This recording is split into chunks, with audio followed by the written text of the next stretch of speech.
If Anwar Sadat is a nationalist, he's also a peasant. He springs from the centuries-old underprivilege to overpopulate the Nile River Delta. Anwar Sadat's nationalism is rooted in the Egyptian peasantry. Even the poorest is attached to his nation's history.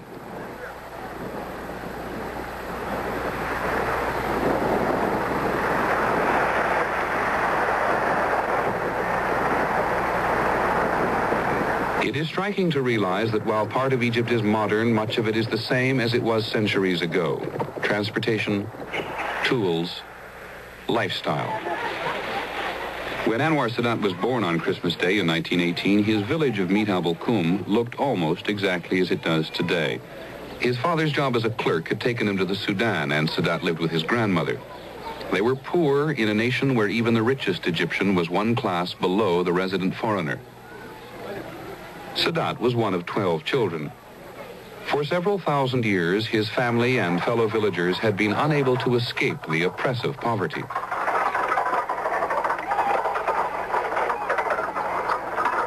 Sadat had never lived outside his village until the day his father was transferred to Cairo. He soon discovered that life in the city was different. Believe me, it was very miserable for me when I left the village and came to town. I started to learn what's really the meaning to be poor. I started to know what is the meaning of class. I was very miserable, believe me. Sadat has never overcome his distaste for the city and the restraining walls it imposes. There is not enough room in the garden of his Cairo home. Whenever he can, he retreats to a variety of country residences. Time is his enemy, and a day off with his wife and 2 of the 4 children is rare. He is not a very active man, but here on the edge of the Mediterranean, he and his wife, Jihan, take long walks. She is his second wife. He divorced his first in the late 1940s and met Jihan, who is half English, a short while later. What did she say when you first asked her if she would marry you? Well, she agreed at once. She agreed, in spite of the fact that there is a difference in age between us. You were just irresistible.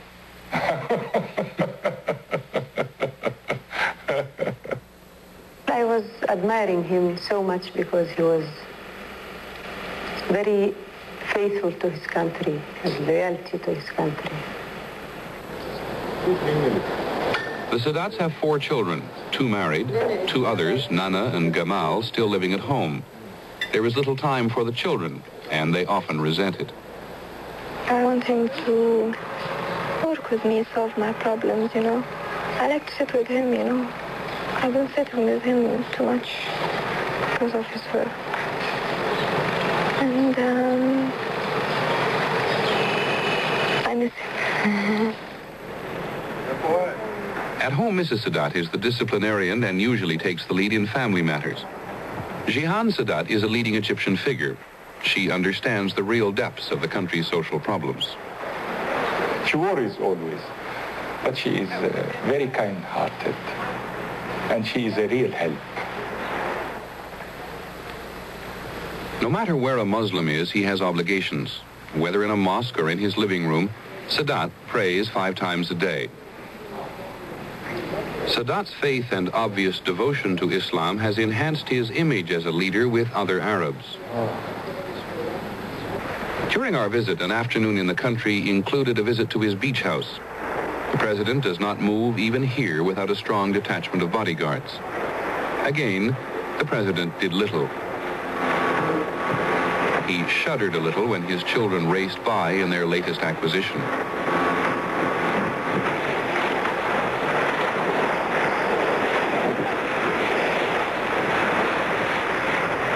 He prefers to just sit and read.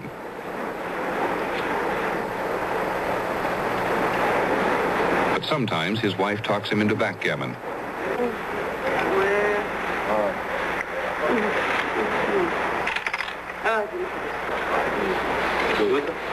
She was winning, and he was pleasantly relieved when the Minister of Defense and his wife came by for a visit. Sadat does not have time for many close friends. He and Ahmed Ismail have been friends since they were young officers and joined the revolution. Revolution came naturally to Sadat, but he was not in government when the officers solidified their power. I don't like the administration. I don't like it. It is something in my blood. I used to say to Nasser, I can help you, but I don't want to be a minister or something like that. I can help you from my stand in anywhere. Because Sadat was not publicly apparent as part of Nasser's inner circle, most people judged him to be of little influence. Nasser's presidency, however, was marked by constant power struggles. The villager knew how to survive. Sadat returned to his old job as a journalist. He wrote a book on the revolution. We know now that he never lost contact with Nasser. The others, when they disagree with him, they declare it and they make a show of it. But I disagreed with him, but we used to discuss this either at his home or at my home, and we used to have very hot discussions. Nasser electrified and sometimes frightened the world. Sadat's style is different and many believe more effective. President Nasser was, of course, in many ways the movie star of the Arab world, and his image still dominates a great deal of thought about the proper way of moving toward the future. President Sadat is a quieter man. He's more of a father figure. He's more of the ideal Egyptian villager. Sadat served Nasser faithfully, often as a spokesman in foreign capitals. I remember once when he was on his way to the America, and people were worrying if he was going to make boo-boos all over the place. And an American friend of Nasser's said, well, I don't think Anwar Sadat is smart enough to make any serious mistakes. He's bound to just go over there and be a genial boob everywhere. Nasser turned to this American and said contemptuously, have you ever heard of Goha? Now, do you know who Goha is? Goha is the man in a sort of an Aesop's fable character in Arabic literature who acts like he's a fool, a buffoon, and really, while he's making you think he's a buffoon, he's removed your gold teeth from you without you realizing it. That's what Nasser meant. For all his travels and apparent worldliness today, it is his village which draws him back. It is only here where Sadat sheds his tailored suits and French ties for his native Galabeya. He lives in the village's only large house. Even as president, he has done little to change the other side of the street. It is much today as it has always been. This is no longer the place where Sadat can walk unnoticed, but at least this is family, and the press of the crowd bothers him less. Here, he is not so much president of Egypt as he is village elder, the boy who made good. Here, Sadat hears blunt complaints about village problems and well-intended admonitions about his health. He relishes the role of patriarch, here and for Egypt as a whole. The villagers and he communicate easily. Sadat's an Alabama politician. If you want to understand Sadat, understand John Sparkman from Alabama, a man who is highly educated, highly intelligent, but who knows how to say ain't, so that just a faint trace of quotes around it, so that if he's talking to someone who says ain't, they won't notice the quote, but someone who knows better, they will notice the quote. I'd say Anwar Sadat's that kind of a man. He aspires to be pretty much what he is. It would be an insult for Sadat to visit the village without seeing an even older man, the teacher who taught him religion as a youth. Sadat says he will retire here in 1976, but not many people believe him. Politics is in his blood. Those who oppose him believe he will not easily relinquish power. Those who support him say he couldn't walk away from the problems of Egypt. Whatever the case, Sadat is convincing about the burdens of the presidency. I have lost everything. I have lost my freedom. I have lost my life as an ordinary man that can walk whenever he feels like it, or stops working when he feels like it. I have lost all this. Sadat the villager, Sadat the passionate nationalist, came to power suddenly.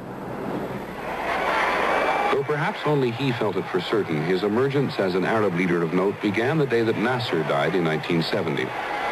You know, we thought at one time this man will never die. And because we were in such a mess, and we were humiliated, and we were injured, we have put all our burden on the shoulders of Nasser. It was a great shock for me, really a great shock. I couldn't continue at that day. Sadat as president faced many of the same problems which had existed at the time of the revolution. The British had long ago signed an agreement to leave Egypt, but there were still foreign troops on Egyptian soil. Since the June War of 1967, the Israelis had occupied virtually all of Sinai. Sadat knew he must deal with Israeli occupation, but first he moved to establish his credentials at home.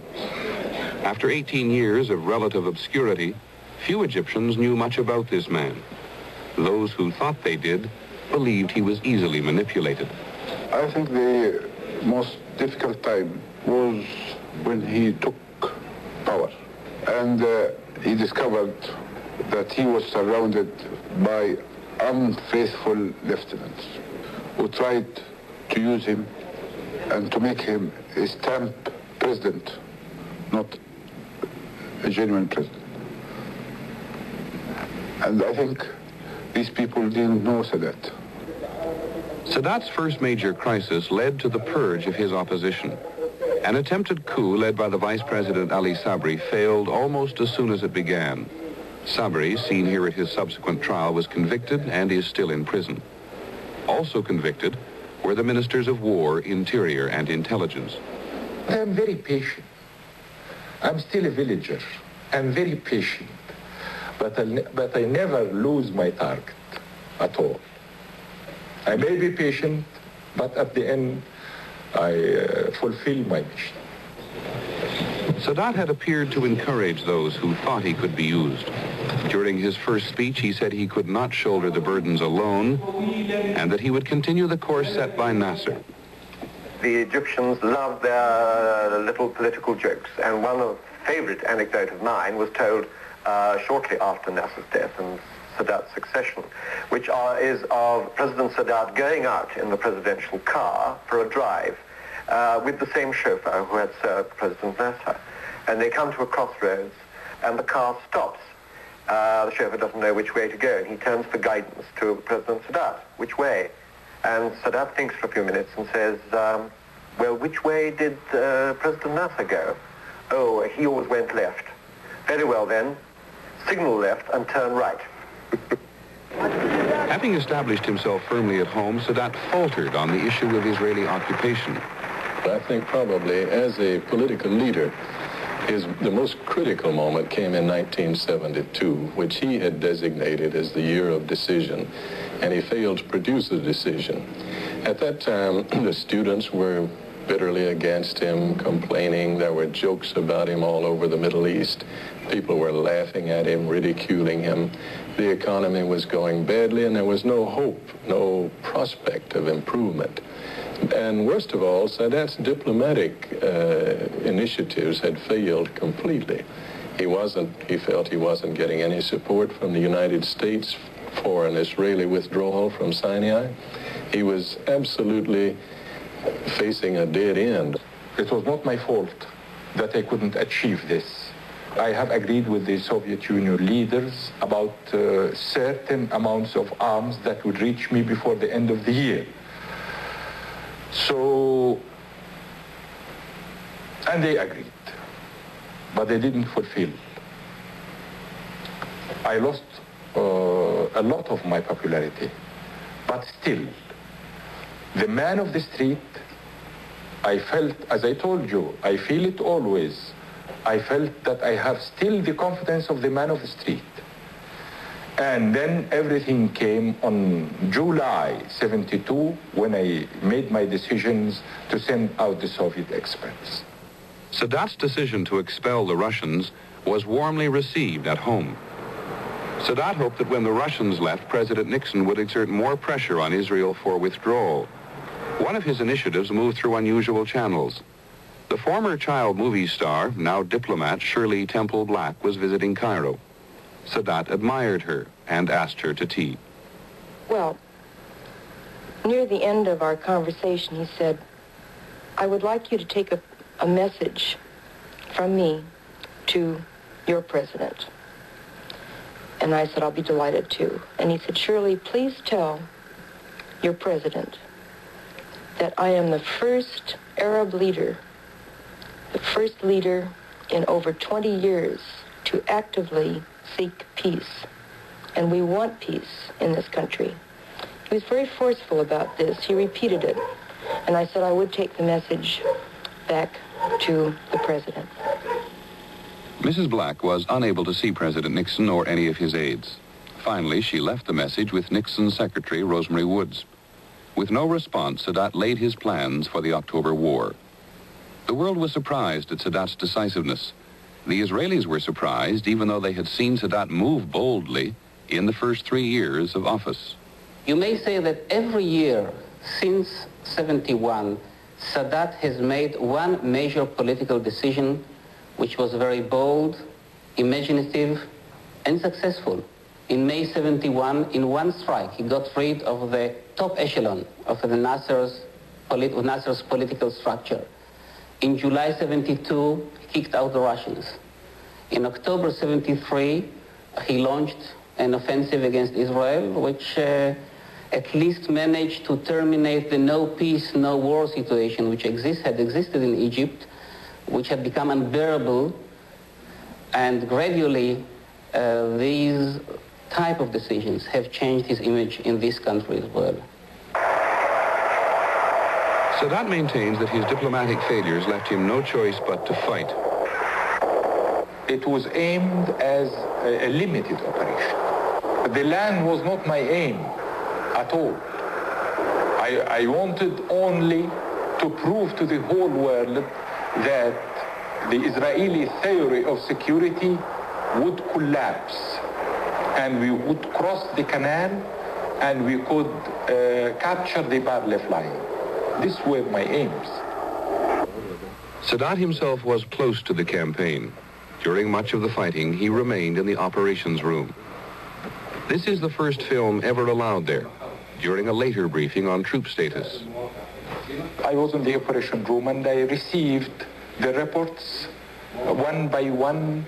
The strong points of the Bar-Lev line is surrendering and is captured. And after 4 hours exactly, about 6 o'clock, it was quite obvious that the Israelis has lost their balance. At that time, I told my people in the operation room, my forces, I told them, felicitations.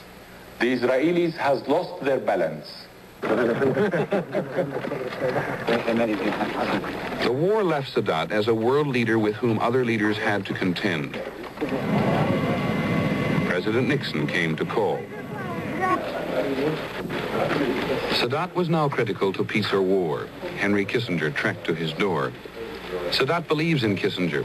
The momentum for settlement in the Middle East has slowed, but Kissinger's stock remains high.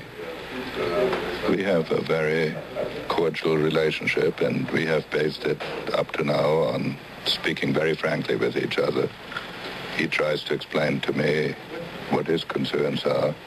I try to explain what, in my judgment, is possible. And, of course, it is part of my job in these negotiations to explain the Israeli point of view. The real question is, if he wants Israeli withdrawals, does he understand that there has to be a political price and that it cannot simply be a unilateral military action? In other words, can he stop thinking only of withdrawal and start thinking about peace? Not only about what he wants from Israel, but what Israel wants from him. That's the great test, because he's not going to get any withdrawal without peace or some progress towards peace. Most people are afraid that, think that he means well, but that simply he will let Israel down, if you wish, or he will not be able to deliver the goods in case of negotiations. Not so much because he doesn't want it.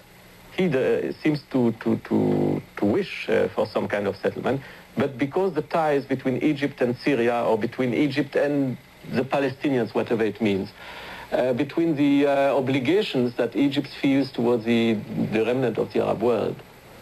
Sadat is an implacable enemy of Israel. This is also the truth. He is no fool, but he is an enemy. One result of the October War was that Henry Kissinger negotiated an Israeli withdrawal from a small portion of Sinai.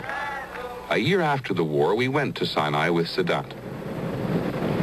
Mr. President, quite frankly, a great many people in the West look at the Sinai and they say, this is nothing but sand. Mm-hmm. Is there, in fact, no way in which a compromise can be achieved by which somewhere here in the Sinai, Israel can have the security it requires and you can have the honor you demand? This is very important. This is not the correct logic, you see. If this is sand, well, the motherland, if it is sand, mud, or marshes, or whatever it is the motherland. I don't know if the ordinary American citizen can agree to the fact that anyone comes to some of the western desert, some of your deserts there, and grab by force a piece of this desert and then starts to impose his conditions. This is the situation here. How can you convince the Israelis who are 17 kilometers from you, granted sitting on your territory, that once you get Sinai back, you won't attack them? How can you convince me on the other side that I shall not be attacked by them? This is the same thing. During the 5 weeks we spent with Sadat, the issue of war and peace confronted him constantly, pursuing him even to his village. A representative of the Pope came to Caux. They discussed religious tolerance. A settlement in Jerusalem is important to other Arabs. Sadat would like the Pope to pressure the Israelis. Part of our stay was during the Muslim holy month of Ramadan. Like all good Muslims, Sadat fasted from sunup to sundown and often didn't begin work until late at night. Sometimes he works at the Abdeen Palace, built in splendor by King Farouk. He has few aides and rarely gives the impression of working hard. Critics believe the Egyptian bureaucracy rumbles on without a firm hand at the top. On another night, the American ambassador, Herman Isles, called on Sadat at home.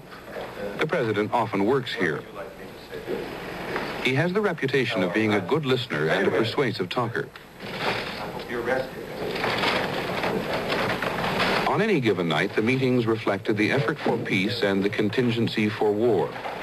This night, first a group of businessmen who want to encourage tourists. Sadat gave the go-ahead for tourist centers. He hopes this will mean money in Egyptian pockets. We have envisaged creating a Second meeting, preparation for fighting. The British Under-Secretary of Defense discussed an aircraft sale. It was not accidental that the third important man here was the personal representative of King Faisal. Saudi Arabia pays many of Egypt's bills. By the end of the evening, Sadat had purchased British helicopters. No matter how late his visitors ever left, he ended his evenings by sitting and watching a movie. Much of Sadat's time is devoted to ceremony. On this night, the swearing in of a new cabinet. There were no changes which marked a shift in policy. The business of fealty over, Sadat chaired a cabinet meeting. Sadat does not like detail and confines himself to broad directives. The issue here was galloping inflation and the need to reconstruct a staggering economy.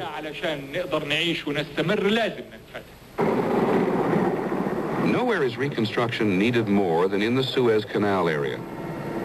During our stay, we accompanied the president on what he called a reconstruction visit to the canal.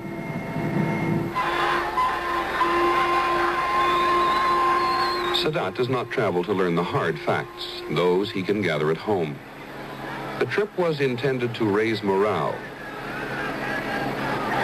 It did. There was adulation everywhere. but nowhere more fervent than during a cruise in the harbor which finally led up the canal itself.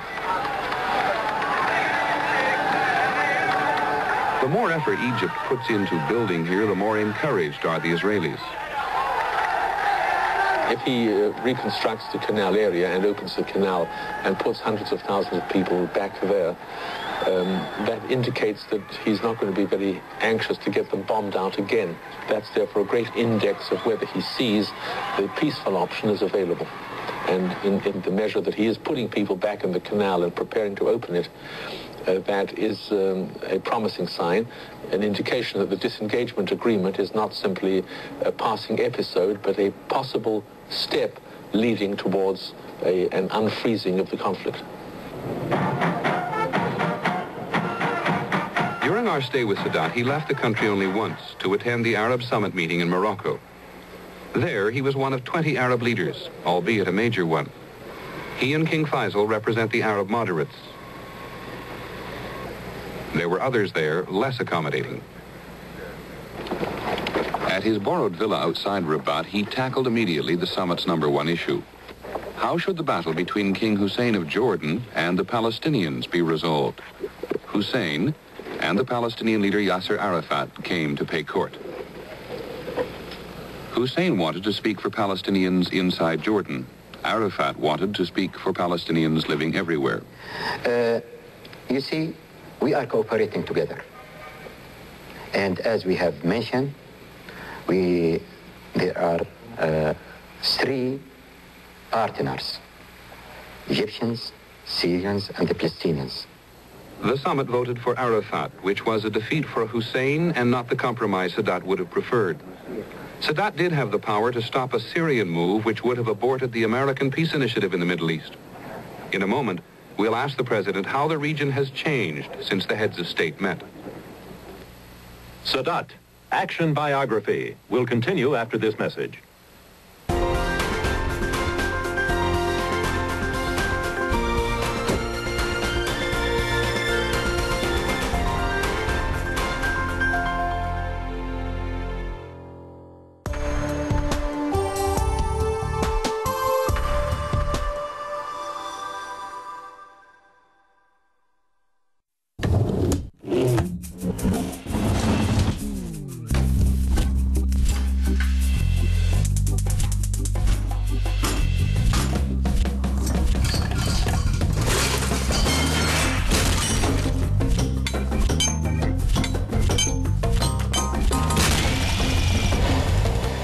بوتاجاز يونيون تك سيلفر اديشن، مهما عملت فيه هيفضل جديد زي ما اشتريتيه.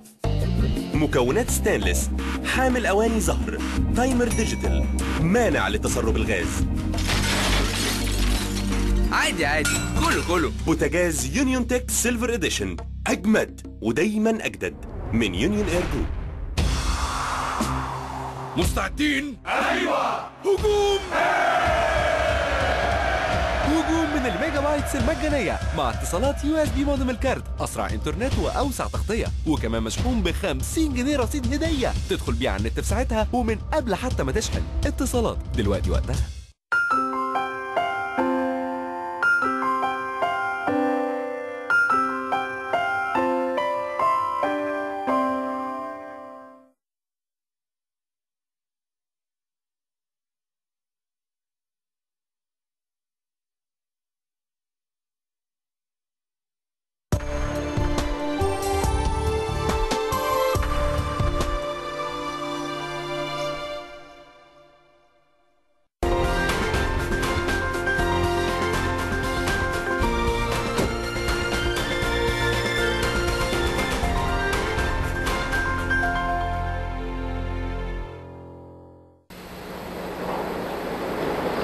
President Sadat, the new element in the Middle East debate is the rise of the Palestinian Liberation Organization to represent the Palestinian people.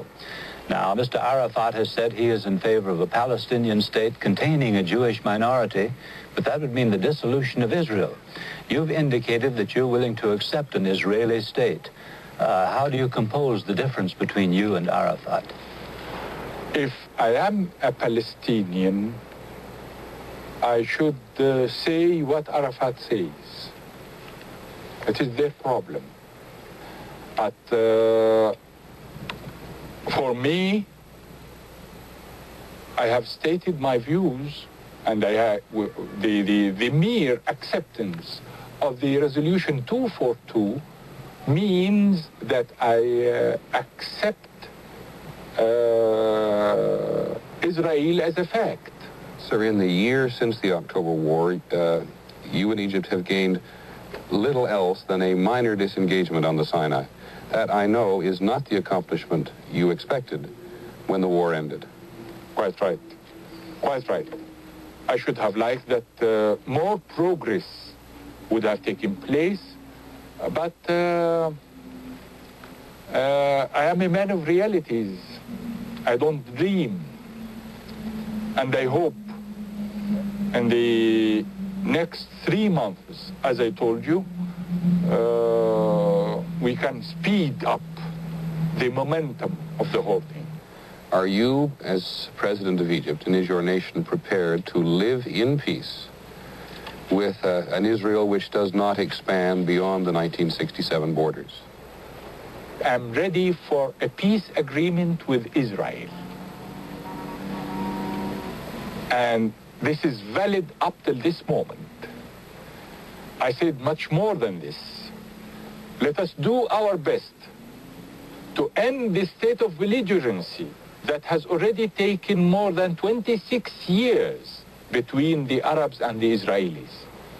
How much pressure is on you, Mr. President? If you didn't have the pressure of the wide variety of opinion in the Arab world on you, would you move faster? Would everything be easier? I'm ready. I'm ready to move faster. But, my friend, just give me something concrete, and I'm ready this moment to start and work. Well, what is concrete if we may look at the very next small step? You want to know it practical on the ground? Exactly. Very well. I may tell you this. Israel must move on all the fronts. On the Egyptian front, the Syrian front, the Jordanian front, the Palestinian front now. But what I can give is this. The end of the state of belligerency that has already taken more than 26 years up till this moment. More than that, I'm going to ask a third party, like the United States. The United States has special relations with Israel. And I consider myself now the friend of the United States. Well, why not the United States come and guarantee both of us? Has Henry Kissinger let you down in any way over the last year? Not at all. Not at all. Henry Kissinger has always been up to his word. And President Ford, after he took power also, he has been always up to his word. If the Americans do not produce for you, if Dr. Kissinger does not produce for you in the near future, will you abandon the United States? And where will that leave you? Or do you have no choice at the moment? When I started my new chapter with the United States, it was not a policy of the moment or something that I needed for some time and then can drop it. And so I mean, with my new chapter with the United States, that we must keep at least, if it is not the best, the normal relations with the United States, whatever the consequences are. Well, are you in a position to carry out an offensive, defensive if war breaks out? If Israel starts it, I have no choice. But I am not planning any offensive. I told you this. I tell you this now, as I told you before, when I was planning the offensive, I said I am planning for the offensive. And you didn't believe me at that time. I think you should believe me now. I'm not planning any offensive. The Arabs are not planning. Syria also is not planning any offensive. At the beginning of this broadcast, the beginning of the Sadat biography, which we've just seen, Howard K. Smith said that the Americans were lucky to have Anwar Sadat because he was a moderate Arab leader. If there is no peace in a relatively short period of time, is there not a danger that moderates like Anwar Sadat will disappear? Maybe. Maybe. Maybe. Maybe. Because, you see,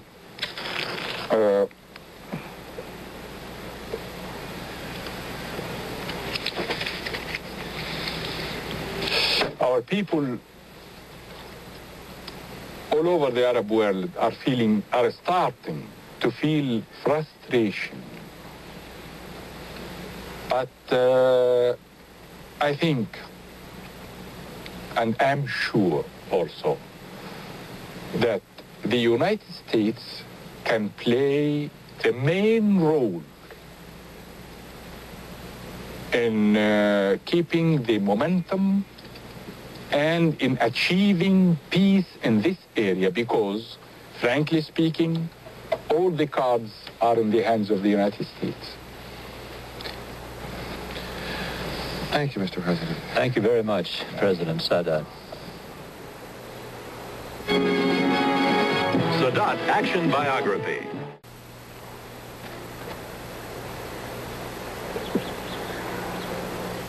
Beginning this Monday afternoon, 2 new and exciting game shows join the ABC daytime lineup.